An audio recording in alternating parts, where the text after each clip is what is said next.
welcome to the Global Health Series. With me is Dr. Nizamira from Rwanda. Doctor, welcome to the series. Thank you. Just before we even get into it, would you kindly let us know who you are and what you do and how you interact or intersect, your work intersects with the Global Health Catalyst Summit? Thank you, Vivian, for having me today. So my name is Ntizimira. I'm a palliative care physician, and I'm a founder and the executive director of a non-profit organization which is based in Rwanda called Afro-centric, which is the African Center for Research on End-of-Life Care, and which is really focused on research, education, training, and also integration palliative care in Rwanda public health system. Absolutely. No, first of all, it's great to have you back, to have this opportunity to interview you. So with the palliative care is a specialized area, obviously. Why is it important for you to be here as part of the Global Health Catalyst Summit, and how is it going to influence your work? Or how has it influenced your work? Because you have been a part of the Global Health Catalyst for quite a while. Yeah, I think for the last 10 years, if I can remember well, I was in the beginning with Will when he came to me, because he understood the role of palliative care in global oncology, which is one of the big areas neglected. When people talking about cancer, focus on prevention, control, care, treatment, and not necessarily about palliative care, because they're thinking palliative care is the fifth wheel on global oncology, which is not. And I mention about palliative care, when I discuss about palliative care, it's more about life until the end. It's not about end of life, and that is the big difference. So part of the Global Health Catalyst with Will, discussing about that in the beginning of our Global Health Catalyst, I think if I remember well, the last 10 years, and Will was really engaged and involved and say, you need to be part of this program, because this area need to be, they need more advocacy, and we need people like you to come and discuss about what you are doing in the field, and how people can support. Right. And over the years, what has mostly, first of all, I would like to acknowledge that Rwanda has really played a very leading role in healthcare in the region.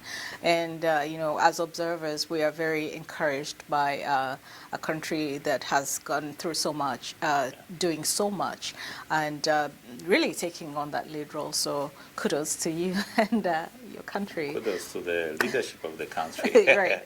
But that said, what has really struck you out the most in the years that you have been a part of the Global Health Catalyst, and what influence has that had on your work in Rwanda? One, it's collaboration, win-win collaboration, and the last years attending this summit helped me to understand the role of collaboration and the win-win, especially win-win collaboration.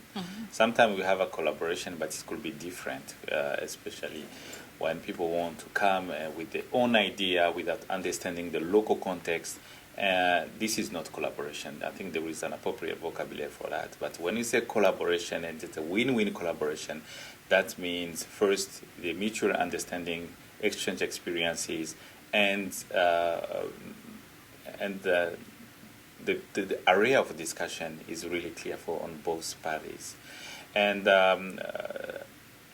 the last, I think it was last year when one of the examples last year when during the presentation of our partner now, Lacey Arbor from Electa Foundation, she was presenting about screening program in Rwanda, and we came together to discuss what will be now the role of palliative care, because if you only screen women and treat them, and what will happen with those who have advanced care stage. And in that context, Lacey said, maybe we need to work together and see what we can bring in your country, apart from the existing program, and especially in palliative care. But now is, I think, one of the successful program, and very comprehensive, not only focus on treatment, but also palliative care at the same time. And my personal journey on the last 10 years participating on a Global Health Catalyst is to learn first, to learn from different areas learn from African diaspora, how we can reinvest in Africa, how we can bring back some of the knowledge from US, from Europe, from Asia, and also increase, the number of people in Africa who, in terms of knowledge, skills, and also education, to see how we can change completely the paradigm of global oncology, which is, as you may know, Africa has the huge burden of cancer, mortality and morbidity. Yeah. Right, it's interesting. For that you mentioned Dr. Lacey. I spoke with her earlier today, and yes, it's the work that you do, or the focus on palliative care, which again, not many people think of that, is very important and critical. So thank you for doing that. In terms of best practices, like what are some of the best practices you have seen, maybe even from different regions, that you would like to see maybe strengthened in the global health arena when it comes to palliative care or cancer care in general? One, it's research. As you may know, in Africa, most of African countries, when it's about research, it's a challenge because research needs funding, and this is one of the area, it's really challenging for all academic people. Even simple basic research need first people to be trained to do research.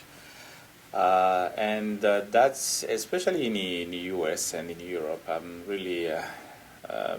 very amazing by the way people do research for any and how research impacts their work daily, and how it changed completely in terms of policies, and how stakeholders are really engaged when we have a result from those researches. So it's something I would like to implement in Rwanda, and doing more researches on not only in palliative care, but general about human being, and especially in our organization, we are really focused on a very Afro-centric approach in research, in using one of the strong philosophy in Africa. It's Ubuntu. I am because you are. It's people are people through other people. Really focus on the person instead only focus on the disease, because you can treat the disease without treating the person, but if you treat the person, you must treat the disease as well. So it's something really interesting to explore, but also to share, not only to do research, but also to share, and using the Global Health Catalyst as a platform for exchange experiences. I think it will be one of the best practice I can give it back for the Global Health Catalyst, but also to encourage my fellow African diaspora to I would say invest in Africa again, and continue to exchange. Yeah. No, this is what you're doing is amazing. As like I already said, it would be great to have you back as many times as possible, just to get some updates on what you're doing, whether it's via Zoom, if we are not in the same geographical location. That's my offer, my pledge. I'd love to do more of this series with you, with Rwanda. And we are fortunate to have the capabilities these days to do it, via Zoom. Yeah, exactly. Now it's more easy. Yeah. And with that, is there anything that we haven't talked about that you'd like our viewers to know about your work or the Global Health Catalyst? Really, this is a time to just share. Anyway. Yeah, I think it's. I would like just to continue to emphasize about advocacy on access to palliative care, because palliative care is not an optional, it's not a luxury, it's not an afterthought. It's really an important and critical part of the global oncology, and it's really important when people mention about chemotherapy, access to chemotherapy, access to radiotherapy, access to surgery, to also understand that palliative care is really necessary, because, as I said, if you continue to focus on the disease only, I'm really afraid that in the coming years we will lack who have this lack of humanity and the dignity for our patient, which is for me is the most important thing. Absolutely. And then my final thing is, this is like a wish list. Is there any opportunity in the near future or even for future to have Rwanda host like a satellite global health summit? Of course. Rwanda now is the hub for many conferences. And to have a global health catalyst, this is a good idea. I think I'm going to work on that. There we go. See, the idea was born on this show. So when that happens, remember that. I think we'll mark the date now. Today is May 5th, 2023 at the Irving Auditorium. That would be great to have all people here, all the discussion we learn here. Mm-hmm. And in Rwanda, because Rwanda is part of the East African community, but also it's the central of Africa, so you can get people from north, south, east, and west, and attend the conference. And I'm really sure what I've learned here on the last couple of days will be really beneficial for people working on global oncology.